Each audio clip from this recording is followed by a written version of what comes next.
नमस्कार, exam happy by Jharkhand channel में आपका स्वागत है। तो दोस्तों जुड़ चुका हूं मैं यहाँ पर झारखंड में होने वाली जेटेट परीक्षा की तैयारी को लेकर के। तो आपको हम बताते चले झारखंड में जो झारखंड शिक्षक पात्रता परीक्षा होने जा रही है, तो विज्ञापन निकलते के साथ ही आपको बाजार में बहुत सारे बाजारू किताब मिलेंगी और आप वहीं से लेकर के तैयारी करने लगते हैं, जिससे यहाँ पर बहुत कम प्रश्न आपको भिड़ते हैं और बहुत ज़्यादा मेहनत करने के बाद भी आप यहाँ पर सफलता नहीं प्राप्त कर पाते हैं। तो यदि आप झारखंड में होने वाले शिक्षक पात्रता परीक्षा में पास करना चाहते हैं, तो आपको यहाँ पर झारखंड में सरकारी स्कूलों में मिलने वाले जेसीईआरटी टेक्स्ट बुक पर आधारित सारे प्रश्न आपके एग्जाम में पूछे जाते हैं। और अभी झारखंड में जितना भी जेएसएससी एग्जाम ले रही है या जैक एग्जाम ले रही है, वह पाठ्य पुस्तक पर आधारित होता है। तो पाठ्य पुस्तक पर आधारित सारे प्रश्नों का नोट्स, पीडीएफ और यहाँ से जुड़ करके यदि आप तैयारी करते हैं तो 101% झारखंड में झारखंड शिक्षक पात्रता परीक्षा में आप पास कर सकते हैं। और यहाँ से सारे नोट्स को लेकर के पढ़ लेंगे, क्योंकि जेसीईआरटी के टेक्स्ट बुक पर आधारित सारे प्रश्न सभी सब्जेक्ट का बना हुआ है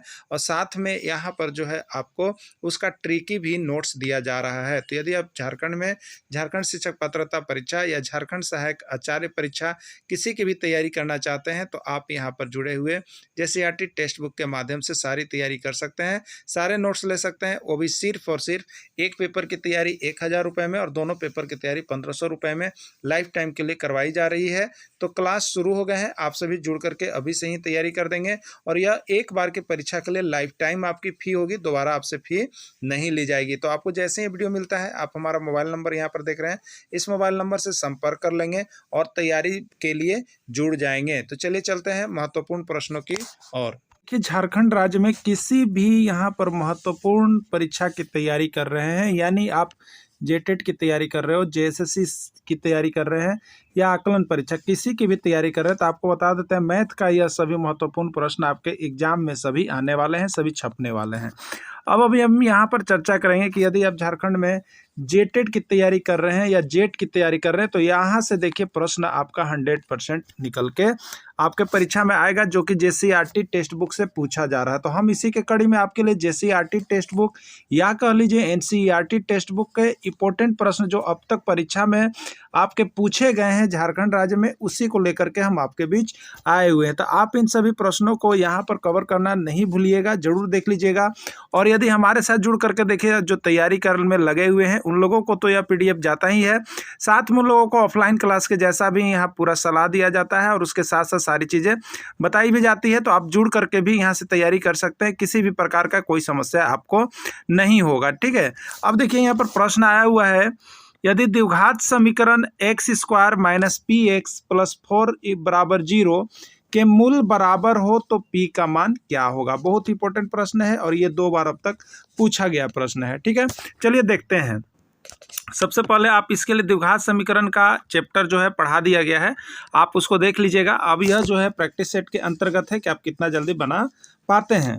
तो यदि द्विघात समीकरण x square minus P x बराबर 4 के 0 के मूल बराबर हैं, तो p का मान क्या होगा। देखिए इसके लिए क्या कहा जाता है द्विघात समीकरण में। द्विघात समीकरण में कहा जाता है कि मूल बराबर होंगे, कब होंगे, तो ये सूत्र है d बराबर जब 0 होगा तब मूल बराबर होता है। और d का फॉर्मूला, जिसको हम लोग विविक्तर या विवेचक कहते हैं, इस d का फॉर्मूला होता है B square minus 4ac equal to क्या होता है 0। ठीक है, इस सूत्र पर हम लोग इसको बैठा करके सिर्फ हल कर देंगे तो हम लोगों को p का मान यहाँ पर निकल जाएगा। ठीक, आइए देखते हैं। देखिए यहाँ पर जो x के साथ है, एक्स स्क्वायर के साथ जो भी गुणक होगा उसको हम लोग कहेंगे a, x के साथ जो गुणक होगा उसको कहेंगे b, और बाकी जिसमें कोई गुणक नहीं होगा उसके साथ हम लोग कहेंगे c। ठीक है, यानी यहाँ पर हमारा लिखा हुआ है X square minus P X plus 4 equal to 0।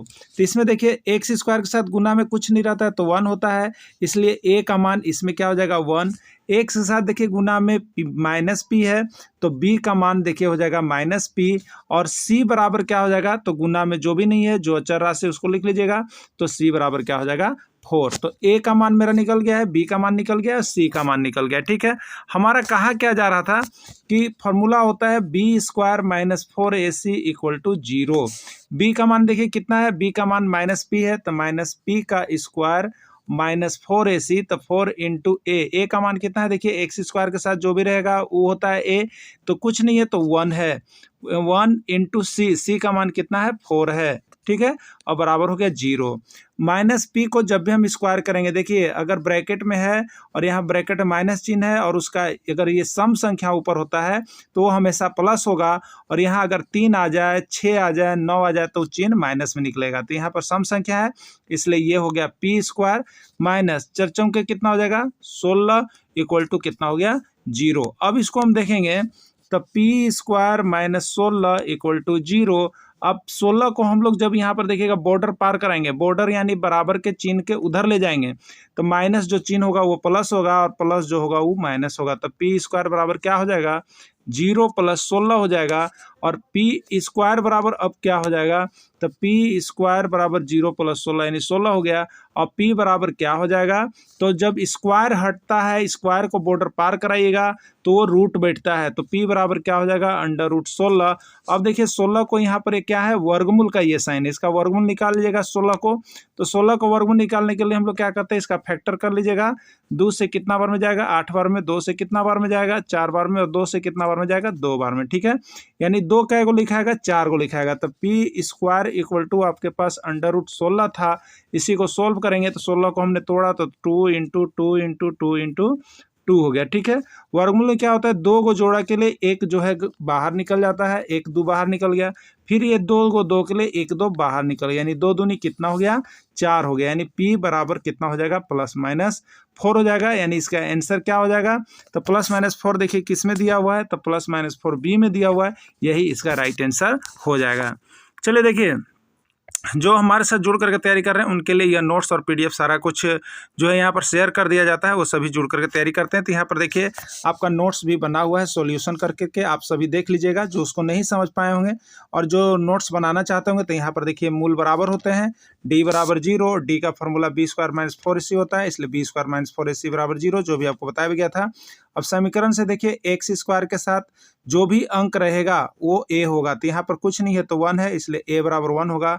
x के साथ जो भी यहाँ पर डिजिट रहेगा, जो भी यहाँ पर जो राशि दिया हुआ रहेगा वो आपको b कहलाएगा, तो b बराबर -p होगा, और c जो है यहाँ पर 4 हो गया, ठीक है।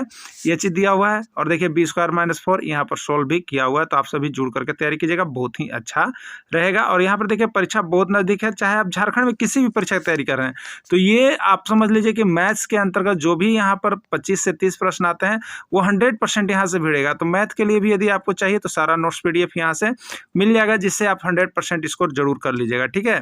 देखिए अगला प्रश्न है, 2 समरूप त्रिभुज की भुजाएं 3:5 के अनुपात में है, तो इन त्रिभुजों के क्षेत्रफल का अनुपात क्या होगा, इन त्रिभुज के क्षेत्रफल का अनुपात क्या होगा, ठीक है। 3:5 होगा, 5:3 होगा, 9:25 होगा, या 25:9 होगा, आपको बतलाना है, ठीक है।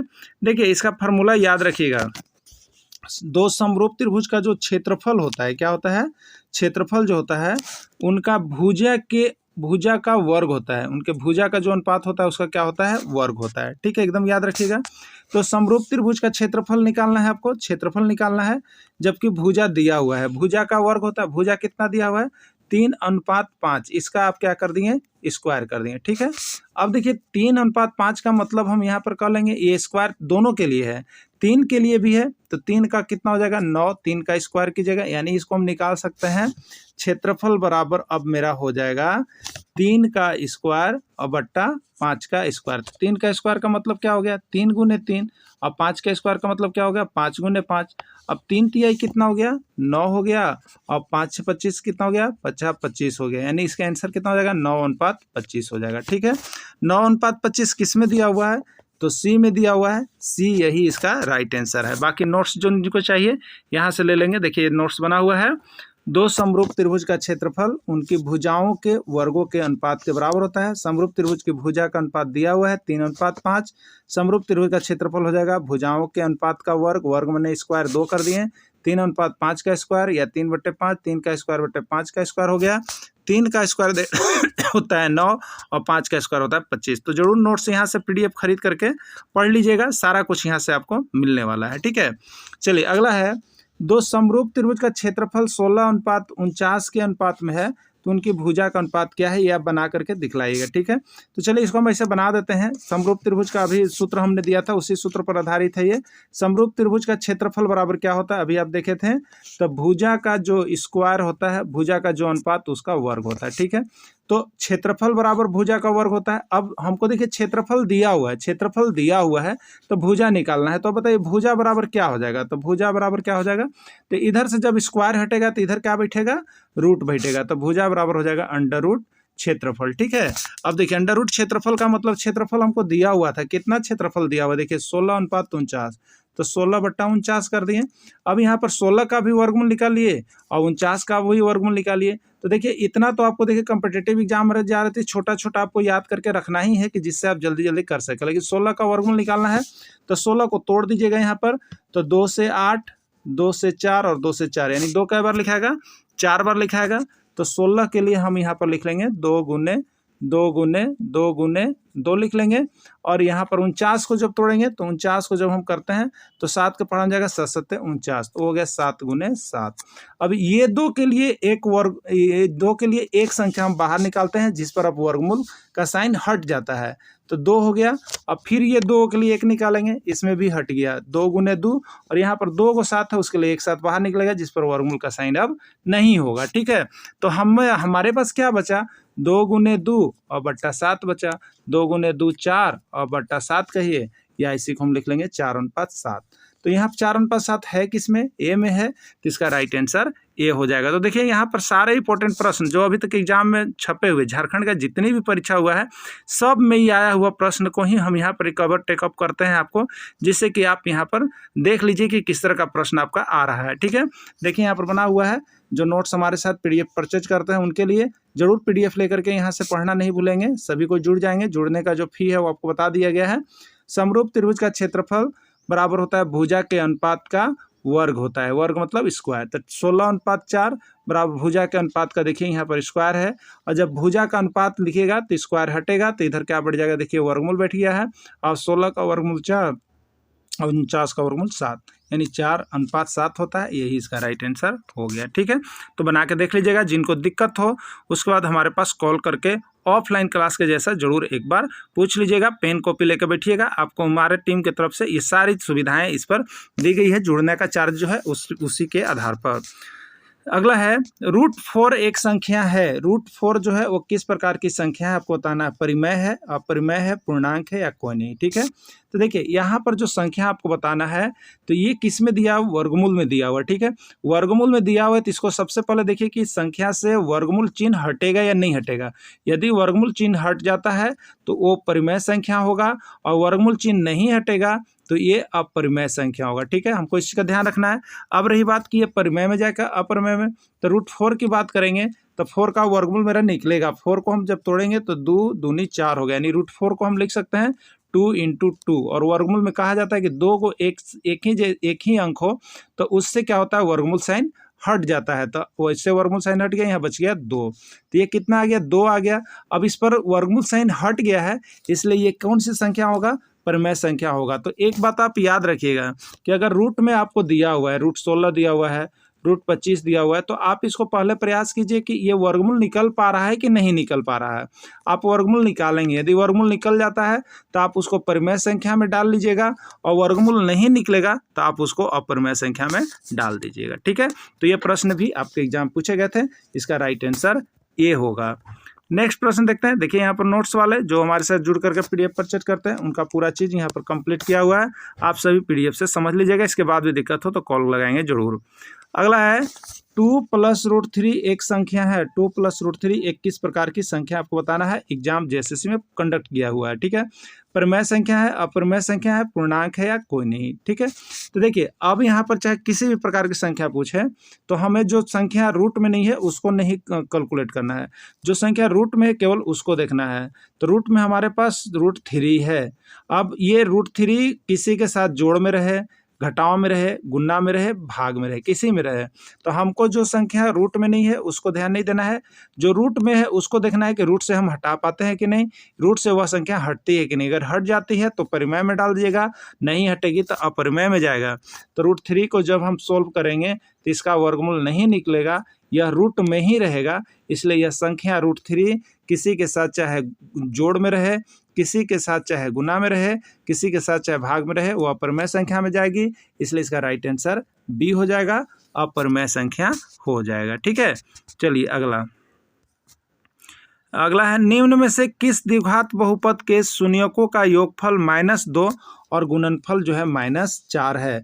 तो द्विघात बहुपद याद रखिएगा, प्रश्न छप रहे हैं आपके भी एग्जाम में आने वाले हैं। ठीक है, तो द्विघात बहुपद का बनाने का तरीका देख लीजिएगा। ठीक है, चलिए द्विघात बहुपद या द्विघात समीकरण कैसे हम लोग बनाते हैं, तो उसके लिए होता है, देखिए फॉर्मूला होता है x² माइनस मूलों का योगफल इंटू x और प्लस क्या होता है मूलों का गुणनफल अल्फा इंटू बीटा, ये फॉर्मूला है, इसको याद रख लीजिएगा। ठीक है, तो देखिए आपको अब यहाँ पर दिया हुआ है, क्या दिया हुआ है, x² माइनस मूलों का योगफल, देखिए मूलों का योगफल या द्विघात बहुपद है तो शून्यकों का योगफल -2 दिया हुआ है। ठीक है, तो माइनस ऑलरेडी पहले से था और यहाँ पर एक -2 दिया गया, तो ये ब्रैकेट्स में लेंगे और x² माइनस मूलों का योगफल, तो ये माइनस में है तो हमको ब्रैकेट लेना होगा, x और प्लस गुणनफल कितना है, -4 है, तो यहाँ पर हमने -4 ले लिया। ठीक है, क्या ले लिया, -4। अब इसी को सोल्व करेंगे हम, तो x² ये माइनस है और ये ब्रैकेट के अंदर भी माइनस, तो याद रखिएगा ब्रैकेट के बाहर और ब्रैकेट के अंदर दोनों समान चिन्ह हो तो वो प्लस बन जाएगा, तो माइनस माइनस सेम चिन्ह है इसलिए प्लस बनेगा, +2x। अब देखिए यहाँ पर ब्रैकेट के बाहर प्लस और ब्रैकेट के अंदर माइनस, तो ब्रैकेट वाला जो नियम रहता है एकदम दिमाग में रखिएगा कि अपोजिट साइन है तो माइनस और सेम साइन है तो प्लस होगा, चाहे वो प्लस प्लस रहेगा तो भी प्लस होगा, माइनस माइनस रहे तो भी प्लस होगा, और अपोजिट है तो वो माइनस होगा, तो 2x और यहाँ पर कितना था -4, तो इसका हो जाएगा -4, यही आपका हो जाएगा आंसर। यानी आंसर हमारा क्या आ रहा है, x² + 2x -4। यह किस में ऑप्शन है, हमारा ऑप्शन नंबर बी है, तो इसका राइट आंसर बी हो जाएगा ना। चलिए देखिए यहाँ पर बना दिया गया है, आप नोट्स को जो PDF खरीदे हैं, अल्फा प्लस बीटा का मान जिसको हम लोग कहते हैं मूलों का या शून्यकों का योगफल -2 दिया हुआ है, अल्फा इंटू बीटा यानी शून्यकों का गुणनफल जिसका मान -4 दिया हुआ है, इसलिए द्विघात बहुपद बराबर क्या होता है, x² minus alpha plus beta into x और प्लस अल्फा इंटू बीटा होता है ये द्विघात बहुपद का। ठीक है, अब यह इसी को हम कह सकते हैं x² माइनस यहाँ पर अल्फा प्लस बीटा यानी मूलों का योगफल इंटू एक्स और प्लस क्या होता है गुणनफल। ओके, अब देखिएगा x² माइनस मूलों का योगफल कितना है, -2 दिया हुआ था, तो इसको हमने सोल्व करवा दिया है ऊपर, आप सभी देख लीजिएगा। तो नोट्स और PDF परचेज करने के लिए जरूर हमारे साथ जुड़िएगा। अब ये प्रश्न आपको जो है यहाँ पर बना करके कॉमेंट करना है कि इसका आंसर क्या होगा। निम्न में से किस द्विघात बहुपद के शून्यकों का योगफल -2 और गुणनफल 3 होगा, आपको यहाँ पर द्विघात बहुपद को बताना है। ठीक है, ऐसे आप बताइएगा, नहीं तो नीचे देखिए नोट्स में बना हुआ है, इसका आंसर क्या होगा आपको बताना है और उसके बाद हमें कमेंट कीजिएगा। और यदि आपको इसी तरह से झारखंड में होने वाली झारखंड शिक्षक पात्रता परीक्षा या आकलन परीक्षा में परचम लहराना है तो आप हमारे साथ जुड़िएगा। आपको सारे इंपॉर्टेंट प्रश्न, चाहे वो मैथ के हो चाहे CDP का हो, आपको हैंड रिटेन नोट्स यहाँ पर हम बना रहे हैं जो कि आपके झारखंड में प्रश्न पूछे गए हैं उसी को सिर्फ कवर अप कर रहे हैं, और साथ ही साथ उसका पूरा 10th तक का क्लास 6 to 10 तक का NCERT JCERT टेक्स्ट बुक का पूरा आपको चैप्टर वाइज यहाँ पर नोट्स उपलब्ध है। आप इसको यदि आप देख लेते हैं तो यहाँ से 100% आपका कोई भी एग्जाम को झारखंड में आप देना चाह रहे हैं श्योर होगा। वीडियो को अंत तक जुड़े रहें, इसके लिए आप सभी को बहुत बहुत धन्यवाद।